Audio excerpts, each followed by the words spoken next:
Good morning. Hey folks, I am back in Boulder, Colorado, and I am here to do Facebook Live once again. So, here we go. Just setting up in our back room at Elephant HQ. Let's start maybe with a minute or two of meditation instruction. So, if you're joining, you can take a great posture. Breathe deeply, and after meditation, we'll meditate for 1 minute. I'll do meditation instruction, Buddhist meditation instruction called Shamata, which is translated as resting the mind in the present moment, which is a moment that many of us with our cell phones and our work and our family or our school or our friends or our neurosis or our depression is a moment many of us forget about. And it's the only moment from which, in which we can ever enjoy or connect genuinely with anything. So it's a good moment to really learn how to rest in. So that's Shamata meditation. So we'll try that for a minute, and then I will talk about how to, I was just on vacation with my family, and I never take vacation. I'm a hardworking boy, a workaholic, you could say, and so I just took a vacation, so that was great, and I'll talk about kind of what I learned from that in terms of getting the most out of your summer and my summer for the last couple weeks. How's that sound?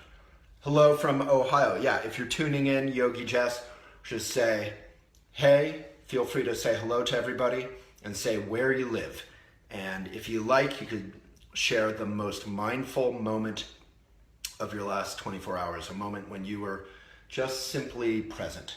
All right. So after you've done that, you can follow along. Take a deep breath. Feel your spine being nice and vertical, but following its natural curvature. You can be sitting. You can even stand or whatever, but sitting is ideal. You can kind of rock back and forth on your sit bones.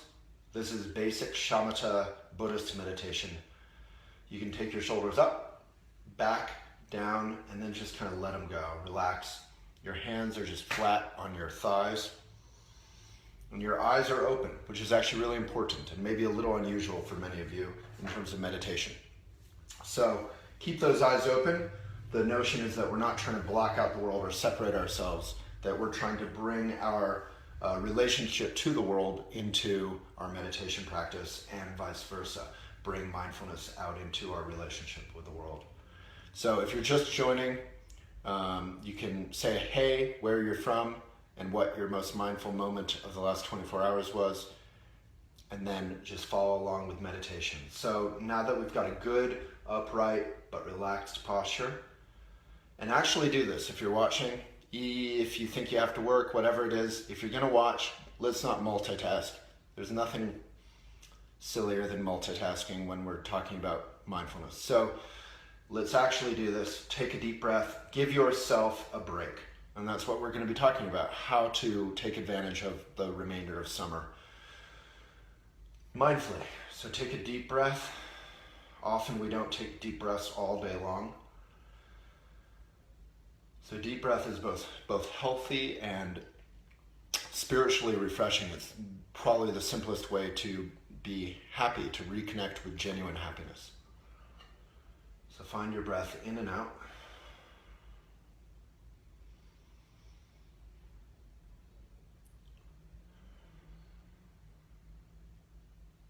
Place your attention on your breath in and out.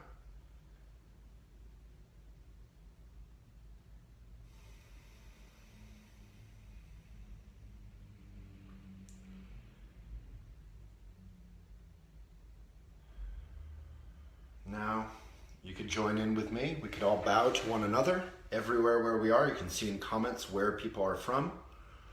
If you're just joining, say where you're from, say hello, and say your most mindful moment of your last 24 hours, if you like. A moment when you were simply appreciative and present in your life.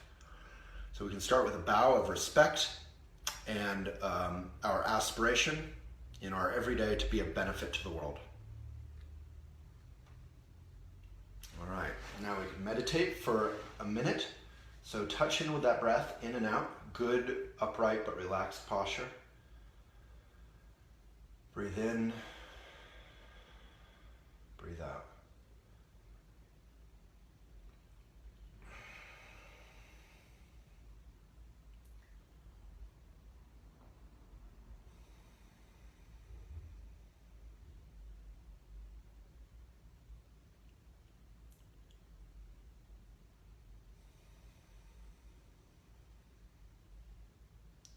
If you find yourself thinking, I'm already thinking about work, I just met with a friend of ours, Bess, a colleague of ours, Bess, who moved from Las Vegas with her family. She's doing really well with elephant. I just met with her over breakfast and now I'm thinking about it. So you just label that thought. Oh, I'm thinking, and return your attention to your breath. So let's try that. Breathe in, breathe out, breathe in, breathe out. When you find yourself distracted, label that thinking and return your attention gently to the breath.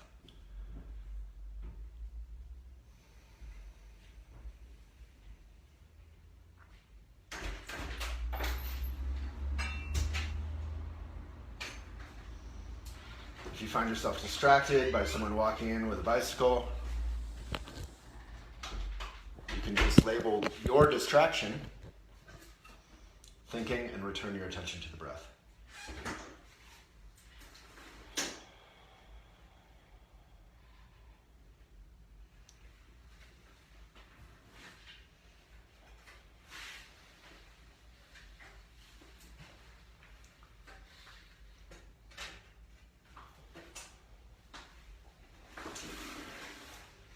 And then we can end with a bow of mutual respect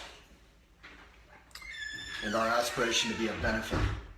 So I love that my friend Dave just walked in. He just biked over from his house to work. So the point of distraction isn't a problem. It's our tendency to get distracted, which is what we're working with. It's not a problem, but it's what we work with. So wonderful Buddhist book that I could recommend to all of you. And you could read, if there's an editor on, you could read a blog that I wrote called Best Buddhist Books for Beginners, or Best Classic Buddhist Books. Zen Mind, Beginner's Mind. The symbol of wakefulness, of enlightenment in that book is the fly, because the fly is irritating. When you're trying to meditate, you're trying to be all serious, and a fly is buzzing on you. You get angry at the fly, when really the fly is kind of bringing you out of whatever your trip is and just bringing you simply to actual reality, which is very simple and very powerful stuff. So you notice the fly and you return your attention to your breath. That's the practice. Was that helpful? Maybe people could say, no, yes, I have a question, you're stupid. I think that was the best meditation ever. Just say something if that was helpful. And can one of the editors leave? Oh, they already did. So if you see in the comments here on Facebook, Best Buddhist Books for Beginners, and I guess we need to leave those links in our YouTube, because we put these videos then on our YouTube channel, which has more than 4 million views. It's really cool. Check it out. And I do more shorter, organized videos and interviews with people like Michael Pollan or Deepak Chopra or Alice Walker, all kinds of cool people. Joel Salatin, hundreds and hundreds of people, Ariana Huffington. So you can see all those interviews on our youtube.com/elephant journal. So if you're just tuning in, we just did meditation. If you can say if that was helpful or if you have questions, if anything was unclear, that would be really helpful to hear. Thich Nhat Hanh is wonderful. He's all over Elephant Journal. Lindsay or whomever is leaving links. If you could leave, there's one simple meditation practice that changed my life or something. That's from Thich Nhat Hanh, and it connects with our relationship with everyday life in 2016, cell phones and such. It's a great blog. All right, I'm going to read through your comments and see if there's any questions, and then we'll talk about how to get the most out of summer. So summer is fast evaporating. It is, what's the date today? I don't know because it's on my phone, but it's something like August. I've been on vacation. I don't know. August 12th? I don't know.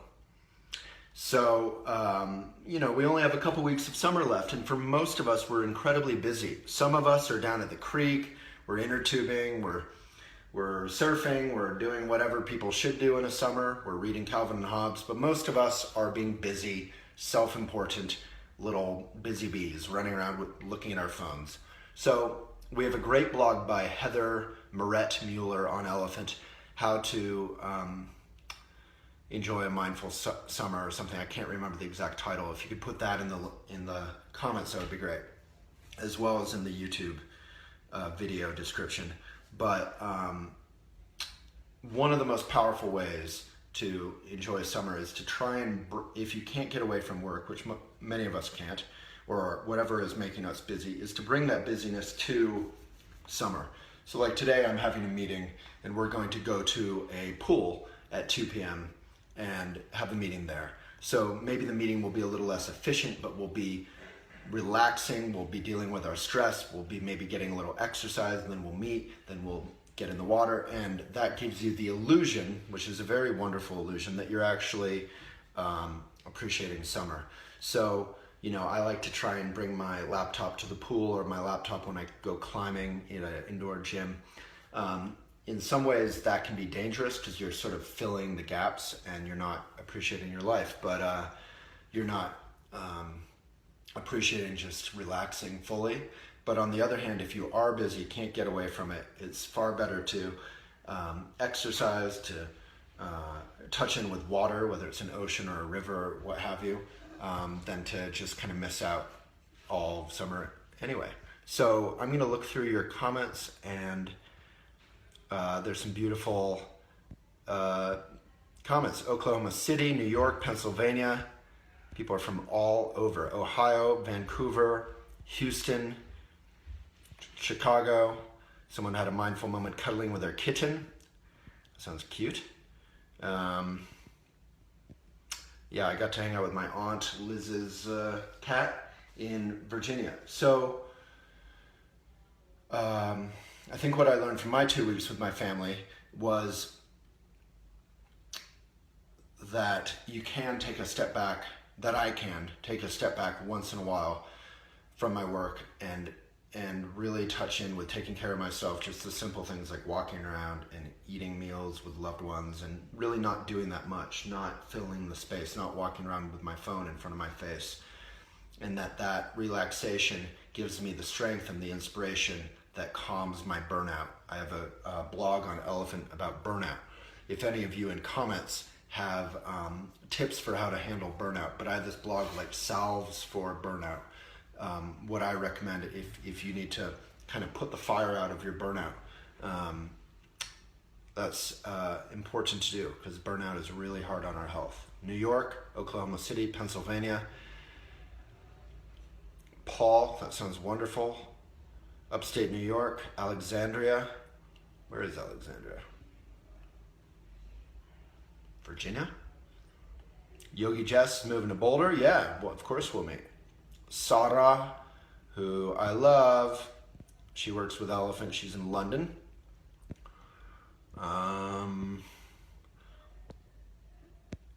First time meditating. How cool. Yeah, Pema Chodron is fantastic. Luvsa. I really recommend those audiobooks that you're listening to. That's fantastic. I think that sounds true, most of them. It's great to hear her voice. She has a wonderful writing voice, though, too. Her books are amazing. Yeah, August 10th. All right, I was within 2 days. Yeah, that's not the blog about how to enjoy summer by Moret I was thinking of, but good try. All righty. Well, we have our first official sponsor for these videos, which is great, which will pay for Elephant to exist. We're independent, mindful, eco-focused media. And if you'd like to write for Elephant, elephantjournal.com/submit, and we can get your message out there, whether it's how to save the bonobos, or how to deal with heroin addiction, or yoga, or bicycling, or family, or eco tips for gardening. Whatever your passion is, you could write about it, as long as it's good for other people. You could write about Hillary. I'm wearing this funny old shirt that says Bill Clinton for First Lady. and it's actually from 2008, even though I supported Obama, full disclosure. Thanks, Obama. And yeah, I also have a video, I guess, about burnout on our YouTube channel. So our first sponsor is Sunbasket, which I'm super excited about because, not because they're giving us money, which is great because it keeps us doing these videos with you, but because they are actually a good company. So they're super eco, they're super composty, recyclable packaging. The food is organic, sustainably sourced. So it seems like a really good company, and I'll be digging into what they do more another time, but I just want to give them a shout out. Thank you, Sunbasket. All right. Ooh, you found it. Top 5 ways to slow down the summer. So yeah, summer is about to end, so I think really get to some water, get some exercise in, get a paperback book, a cheap paperback, and read it by a stream or in a beautiful park. Make sure to spend some time in green or in water or hiking or going to, the Shakespeare Festival or an outdoor movie. Do some summery things. Get a couple things in, and then you'll really appreciate your life and not feel resentful toward your work, and it'll save you burnout, which is not good for our work. So hopefully all that was helpful. If you have any final questions, I will address them. Concerns, questions, anything. And if not, I'm going to bid adieu. I had many mindful, from Luvsa, road trip. Are you on a road trip? I had many mindful moments while whitewater rafting the other day. It seems counterintuitive to say so, but I was able at times to just float along and take it all in. Yeah, that's not counterintuitive at all. That's, I think, why people love skiing. They love climbing. They love cycling, running. Any of these kind of things, they kind of force you to be in the present moment. But the trick is that feeling of adrenaline or joy of being present and being simple and not really having time to think, we can do that all day, every day without sort of hyping it up. We can actually relax and experience that same level of joy and connection with reality, which is meditation practice. That's why it's called practice. It's practice for life. All right, looks like that's it for questions. Thank you so much. Good to reconnect. And I will do these every Monday through Friday at 11 a.m. MST. So put it on your calendar if you like, or check out the videos on YouTube. And if you want to support independent mindful media, write some articles and read some articles if you feel like it. And most importantly, get our newsletter, which is our sort of online magazine. We put a lot of love into it. It's our best stuff, unlike on Facebook, which is our most popular stuff. The newsletter is our best, is what we curate and love and are proud of. So it's elephantjournal.com/newsletter. And hello to all of you. Thank you so much for tuning in. And normally we have, we've had 150 comments or more many times. So let's thank you particularly to those of you who commented. And I'll be back tomorrow, 11 a.m. MST. So, suggestions are always welcome for what I talk about. Meg, you can click the right button or the submit button on the top of Elephant Journal on any page. I think it says right. All right. Hey, aloha to Erica. Leah, thank you. Yeah, I just wrote my first book. Maybe you know that. Things I would like to do with you. Leah, thank you. And Wuthering, thank you. And Lincoln, Nebraska. Great town. I'm kind of jealous. I sort of want to move there. All right. Hope you're all well.